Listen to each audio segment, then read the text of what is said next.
ഈ ഒരു തൗഹീദാണ് വിശ്വാസത്തിന്റെ വിഷയത്തിലുള്ള നേരായ നിലപാട്. ഈ നിലപാടാണ് നമ്മൾ എടുക്കേണ്ടത്.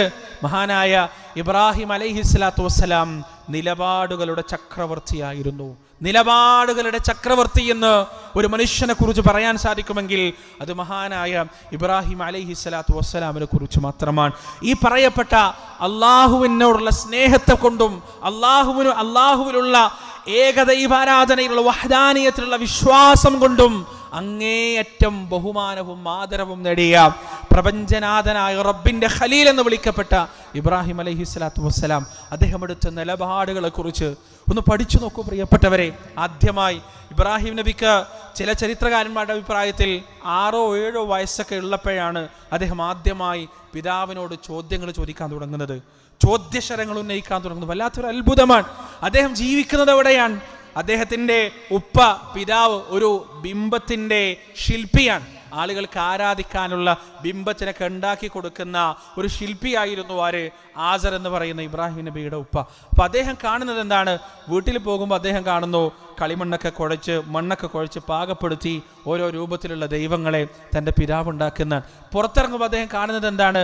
ഇന്നലെ തൻ്റെ ഉപ്പ ഉണ്ടാക്കിയ ബിംബത്തെ പുറത്തു നിന്ന് ആളുകൾ ആരാധിക്കുന്നതും അതിൻ്റെ മുന്നിൽ കൈകൂപ്പി വളരെ താഴ്മയോടുകൂടി നിൽക്കുന്നതുമൊക്കെയാണ് പുറത്തിറങ്ങുമ്പോൾ അദ്ദേഹം കാണുന്നത്. ഇത് അദ്ദേഹത്തിൻ്റെ ചിന്തയെ വല്ലാതെ സ്വാധീനിച്ചു, അദ്ദേഹത്തിൻ്റെ ആലോചനയെ വല്ലാതെ സ്വാധീനിച്ചു. അവസാനം അദ്ദേഹം നിലപാട് വെട്ടി തുറന്നു പറഞ്ഞു. എന്താ നിലപാട്?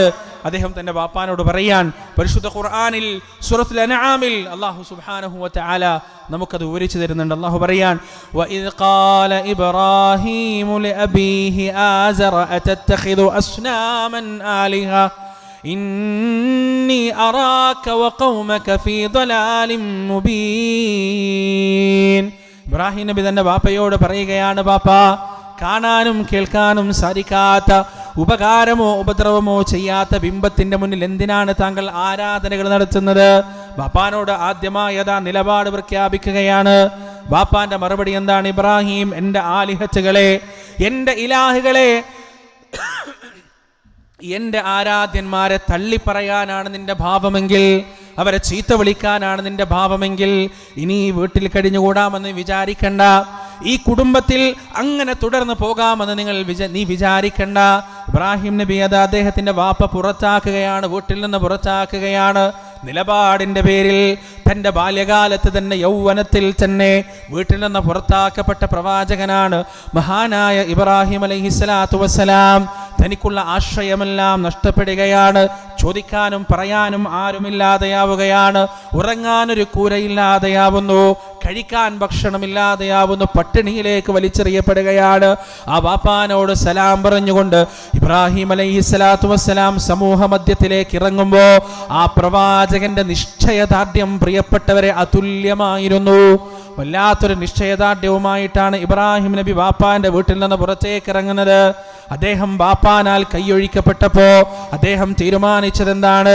ഇനി തൽക്കാലത്തേക്ക് ദഅവത്ത് വേണ്ട, തൽക്കാലം പ്രബോധനം വേണ്ട, ഇതൊക്കെ ഇവിടെ അവസാനിപ്പിക്കാം. കാരണം ചോദിക്കാനും പറയാനും ആരുമില്ല. ആരെങ്കിലും കൊന്നാൽ തന്നെ പകരം ചോദിക്കാൻ ആരുമില്ല, സംരക്ഷിക്കാൻ ആരുമില്ല എന്ന് ചിന്തിച്ചുകൊണ്ട് ഇബ്രാഹിം അലൈഹിസ്സലാത്തു വസ്സലാം തന്റെ ദൗത്യത്തിൽ നിന്ന് പിന്മാറിയില്ല, ഒരു ഭാഗത്തേക്ക് ഒതുങ്ങിയില്ല. ഇബ്രാഹിം നബി അതാ തന്റെ സമൂഹത്തിന്റെ മധ്യത്തിലേക്ക് ഇറങ്ങുകയാണ്. ദിഷണാശാലികളായ, ചിന്തിക്കാൻ സാധ്യതയുള്ള, ബുദ്ധി ഉപയോഗിക്കാൻ സാധ്യതയുള്ള ആളുകളോട് ഇബ്രാഹിം നബി അലൈഹിസ്സലാത്തു വസ്സലാം സംസാരിക്കാൻ തുടങ്ങുകയാണ്. പരിശുദ്ധ ഖുർആൻ നമുക്ക് പറഞ്ഞു തരുന്നു, ഫലമ്മാ ജന്ന അലൈഹിൽ ലൈലു റആ കൗകബാ ഖാല ഹാദാ റബ്ബി ഫലമ്മാ അഫല ഖാല ലാ ഉഹിബ്ബുൽ ആഫിലീൻ. ബഹുദേവാരാധകരായ ഇന്നൊരു ബിംബത്തെ, നാളെ ഒരു ബിംബത്തെ, മറ്റന്നാൾ വേറെ ബിംബത്തെ, ഇങ്ങനെ ഇലാഹുകളിൽ നിന്ന് ഇലാഹുകളിലേക്ക് മാറി മാറി സഞ്ചരിച്ചു കൊണ്ടിരിക്കുന്ന തന്നെ ജനങ്ങളിൽപ്പെട്ട ആളുകളുടെ ചിന്താശേഷിയെ തൊട്ടുണർത്തുന്നതിന് വേണ്ടി ഇബ്രാഹിം അലൈഹിസ്സലാത്തു വസ്സലാം പറയുകയാണ്, ഇതായി നക്ഷത്രങ്ങളെ കണ്ടോ? നിങ്ങൾ ആരാധിക്കുന്ന ഈ ദൈവങ്ങളെക്കാൾ, നിങ്ങൾ ആരാധിക്കുന്ന ഈ ബിംബങ്ങളെക്കാൾ എത്രയോ ഉയരങ്ങളിലുള്ള സുന്ദരമായ നയനാനന്ദകരമായ കാഴ്ച നൽകുന്ന ഈ നക്ഷത്രങ്ങളാണ് എൻ്റെ ദൈവം. ഈ നക്ഷത്രങ്ങളെ ഞാൻ എൻ്റെ ഇലാഹുകളായി സ്വീകരിക്കുകയാണ്. രാവിലെ ആയപ്പോ ഇബ്രാഹിം നബി ഇങ്ങനെ പുറത്തേക്ക് ഇറങ്ങിയിട്ട് ആകാശത്തേക്ക് നോക്കുമ്പോൾ നക്ഷത്രത്തെ കാണാനില്ല. ഇബ്രാഹിം നബി പറയുകയാണ്, ലാ ഉഹിബ്ബുൽ ആഫിലീൻ, എൻ്റെ ദൈവമാകാൻ നക്ഷത്രം പര്യാപ്തമല്ല. കാരണം അസ്തമിച്ചു പോകുന്ന ഒന്നിനെ ഞാൻ ഇഷ്ടപ്പെടുന്നില്ല. അതുകൊണ്ട് ഞാൻ എൻ്റെ ദൈവത്തെ മാറ്റുകയാണ്, ഞാനിതാ നക്ഷത്രത്തെ ഉപേക്ഷിക്കുകയാണ്. ഫലമ്മാ റഅൽ ഖമറ ബാസിഗൻ ഖാല ഹാദാ റബ്ബി ഫലമ്മാ അഫല ഖാല ലഇൻ ലം യഹ്ദിനി റബ്ബി ലഅകൂനന്ന മിനൽ ഖൗമിദ് ദ്ദാല്ലീൻ. പിറ്റേ ദിവസം പൂർണ്ണ നിലാവാണ്. ആ പൂർണ്ണ നിലാവായ തിങ്കളിനെ ചൂണ്ടിക്കാണിച്ചുകൊണ്ട് ഇബ്രാഹിം നബി തന്റെ സമുദായത്തോട് പറയുകയാണ്, നിങ്ങൾ കണ്ടോ, ഇന്നലത്തെ കണ്ട നക്ഷത്രത്തേക്കാൾ സുന്ദരമായ നല്ല വൃത്താകൃതിയിലുള്ള ഈ ചന്ദ്രനെ ഞാനിതാ എൻ്റെ ദൈവമായി സ്വീകരിക്കുകയാണ്, എൻ്റെ റബ്ബായി സ്വീകരിക്കുകയാണ്. ഇതേ ഇബ്രാഹിം നബി പ്രഭാതമായപ്പോ, രാവിലെയായപ്പോ തന്റെ സമുദായത്തോട് പറയുകയാണ്, എവിടെ എൻ്റെ റബ്ബ്, എവിടെയാണ് എൻ്റെ രക്ഷിതാവ്? ലഇല്ലം യഹ്ദിനി റബ്ബി ലഅകൂനന്ന മിനൽ ഖൗമിൻ ദ്ദാല്ലീൻ. എൻ്റെ രക്ഷിതാവ് എനിക്ക് വഴി കാണിച്ചു തന്നിട്ടില്ലെങ്കിൽ ഞാൻ വഴികെട്ടവരിൽ പെട്ടുപോകും. അതുകൊണ്ട് ഞാൻ ഇതാ ചന്ദ്രനെയും ഉപേക്ഷിക്കുകയാണ്. എനിക്ക് നക്ഷത്രവും വേണ്ട, എനിക്ക് ചന്ദ്രനും വേണ്ട. ഫലമ്മാ റഅ അശംസ ബാസിഗതൻ ഖാല ഹാദാ റബ്ബി ഹാദാ അക്ബർ. അവസാനം ഇബ്രാഹിം നബി പറയുകയാണ്, ഇതാ സൂര്യനെ കണ്ടോ, എന്തൊരു പ്രകാശമാണതിന്, എത്ര സുന്ദരമാണ്, അതെത്ര വലുതാണ്. ഞാനിതാ ഈ സൂര്യനെ എൻ്റെ റബ്ബായി സ്വീകരിക്കുകയാണ്.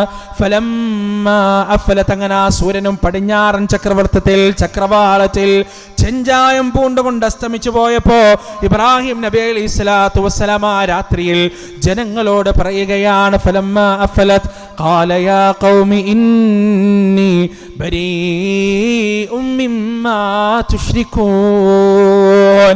എൻ്റെ സമുദായമേ, എൻ്റെ ദൈവം ചന്ദ്രനോ നക്ഷത്രങ്ങളോ സൂര്യനോ അല്ല. നിങ്ങൾ എൻ്റെ റബ്ബിൽ പങ്കുചേർക്കുന്ന എല്ലാറ്റിൽ നിന്നും ഞാനിതാ വിടുതൽ വാങ്ങിയിരിക്കുകയാണ്. അതിലൊന്നും എനിക്കൊരു പങ്കുമില്ല. ഇന്നി വജ്ജഹ്തു വജ്ഹിയ ലില്ലദീ ഫതറസ് സമാവാതി വൽ അർദ ഹനീഫാ വമാ അന മിനൽ മുശ്രികീൻ. ഞാനിതാ എൻ്റെ മുഖത്തെ തിരിച്ചിരിക്കുകയാണ് ആകാശഭൂമികളെ സൃഷ്ടിച്ചിരിക്കുന്ന അണ്ഡകടാഹത്തിന്റെ തമ്പുരാനായ അഖിലാണ്ട മണ്ഡലത്തെ അന്നമൂട്ടുന്ന എൻ്റെ രക്ഷിതാവിലേക്ക് ഞാനിതാ എൻ്റെ മുഖം തിരിച്ചിരിക്കുകയാണ്. വമാ അന മിനൽ മുശ്രികീൻ, ഞാൻ ഒരിക്കലും അവനിൽ പങ്കു ചേർക്കുകയില്ല. ഇബ്രാഹിം അലൈഹിസ്സലാത്തു വസ്സലാമിന്റെ ദഅവത്താണ് പ്രിയപ്പെട്ടവരെ, ഹിക്മത്തോടുകൂടിയുള്ള ദഅവത്താണ് ഇബ്രാഹിം അലൈഹിസ്സലാത്തു വസ്സലാം നടത്തിയത്. നിങ്ങൾ ആലോചിച്ച് നോക്ക്, എന്തിനാണ് ഇബ്രാഹിം നബി ആദ്യം നക്ഷത്രത്തെ, പിന്നെ ചന്ദ്രനെ, പിന്നെ സൂര്യനെ ഇങ്ങനെയൊക്കെ തീരുമാനിച്ചത്? എന്തിനാണ്? ആളുകൾക്ക് അവരുടെ നിരക്തകത മനസ്സിലാക്കി കൊടുക്കാൻ വേണ്ടിയാണ്. ഈ ജാറത്തിലേക്ക് പോകുന്ന ഈ പറയുന്ന തങ്ങന്മാരെയും ബീവിമാരെയൊക്കെ ആശ്രയിക്കുന്ന ആളുകളെ നിങ്ങളൊന്ന് ശ്രദ്ധിച്ചു നോക്ക്. കുറേ മാസം ഒരു തങ്ങളെ പിന്നാലെ നടക്കും, പിന്നെ കുറച്ച് മാസം വേറെ തങ്ങളെ പിന്നാലെ നടക്കും, ഒരു ജാറത്തിലേക്ക് പോവും, എന്നിട്ട് വേറൊരാൾ വന്നിട്ട് വേറെ ജാറത്തിന്റെ മഹത്വം പറയുമ്പോൾ ആ ജാറത്തിലേക്ക് പോവും. ജാറങ്ങളിൽ നിന്ന് ജാറങ്ങളിലേക്കും, തങ്ങന്മാരിൽ നിന്ന് തങ്ങന്മാരിലേക്കും, ബീവിമാരിൽ നിന്ന് ബീവിമാരിലേക്കും ഇങ്ങനെ മാറി മാറി സഞ്ചരിച്ചു കൊണ്ടിരിക്കുന്ന ഉലൂഹിയത്തിൽ ഒരു സ്ഥിരതയില്ലാത്ത മനുഷ്യരുടെ ആ വലിയ പതിതാവസ്ഥയാണ് ഇബ്രാഹിം അലൈഹിസ്സലാത്തു വസ്സലാം തൻ്റെ ജനപദത്തിന് ചൂണ്ടിക്കാണിച്ചു കൊടുത്തത്. എന്താ ഉണ്ടായത്? ചർച്ച തുടങ്ങി, ചർവണങ്ങൾ തുടങ്ങി. അങ്ങാടിയിൽ അങ്ങുമിങ്ങും മാറി നിന്നുകൊണ്ട് ഇബ്രാഹിം പറയുന്നത് ശരിയല്ലേ, അതിൽ യുക്തിയില്ലേ, അതിൽ പറയുന്നതിൽ കാര്യമില്ലേ എന്നൊക്കെ ആളുകൾ പരസ്പരം ചർച്ച ചെയ്യാൻ തുടങ്ങി. അപ്പോഴാണ് ഇബ്രാഹിം എന്ന യുവാവിനെ കുറിച്ചും ആ യുവാവിൻ്റെ സംവാദ വൈഭവത്തെക്കുറിച്ചും ആ യുവാവിൻ്റെ നിശ്ചയദാർഢ്യത്തെക്കുറിച്ചും ആശയ സമ്പുഷ്ടയെക്കുറിച്ചുമെല്ലാം ആരറിയുന്നത്? ആ കാലഘട്ടത്തിലെ അധീശാധിപതിയായ ഏകാധിപതിയായ നമ്രൂദ്. നമ്രൂദ് എന്ന് പറഞ്ഞാൽ ഏതെങ്കിലും ഒരു ചെറിയ പ്രദേശത്തിന്റെ ഭരണാധികാരിയല്ല. ഏകദേശം ലോകത്തിന്റെ മുഴുവൻ അധികാരം നമ്രൂദിന് നൽകപ്പെട്ടിട്ടുണ്ട് എന്നാണ് ചില പണ്ഡിതന്മാർ അഭിപ്രായപ്പെടുന്നത്. ആ നമ്രൂദിന്റെ അടുത്തേക്ക് ഇബ്രാഹിം നബി അലൈഹിസ്സലാത്തു വസ്സലാമിന്റെ വാർത്ത എത്തുകയാണ്. അവിടെ ഇബ്രാഹിം നബി ലോകത്ത് ആദ്യമായി സംവാദം നടത്തി നമുക്ക് കാണിച്ചു തന്നത് ഇബ്രാഹിം നബി അലൈഹിസ്സലാത്തു വസ്സലാമാണ്. പ്രിയപ്പെട്ടവരെ, ഇബ്രാഹിം നബിയെ നമ്രൂദ് തന്റെ കൊട്ടാരത്തിലേക്ക് ക്ഷണിക്കുന്നു. എന്തിനാണ്? ഒന്ന് പറഞ്ഞു നോക്കാം, ഒന്ന് തിരുത്തി നോക്കാം. എങ്ങാനും ഈ യുവാവ് മാറുകയാണെങ്കിൽ വലിയ ഗുണാണല്ലോ, കാരണം എനിക്ക് തന്നെ ഈ യുവാവിനെ ഉപയോഗിക്കാം എന്ന രീതിയിൽ ഇബ്രാഹിം നബി അലൈഹിസ്സലാത്തു വസ്സലാമിനെ തൻ്റെ കൊട്ടാരത്തിലേക്ക് ക്ഷണിച്ചു വരുത്തുകയാണ് നമ്രൂദ്.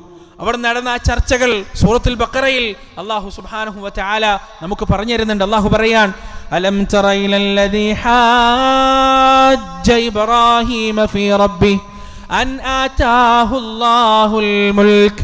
നാം അധികാരം നൽകിയ ഒരുത്തൻ ഇബ്രാഹിമിന്റെ രക്ഷിതാവിന്റെ വിഷയത്തിൽ അദ്ദേഹത്തോട് സംസാരിച്ച സന്ദർഭം, ഇദ് ഖാല ഇബ്രാഹിമു റബ്ബിയല്ലദീ യുഹ്യീ വയുമീത്. നമ്രൂദ് ഇബ്രാഹിം നബിയോട് ചോദിക്കുകയാണ്, ആരാണ് ഇബ്രാഹിം നിന്റെ രക്ഷിതാവ്?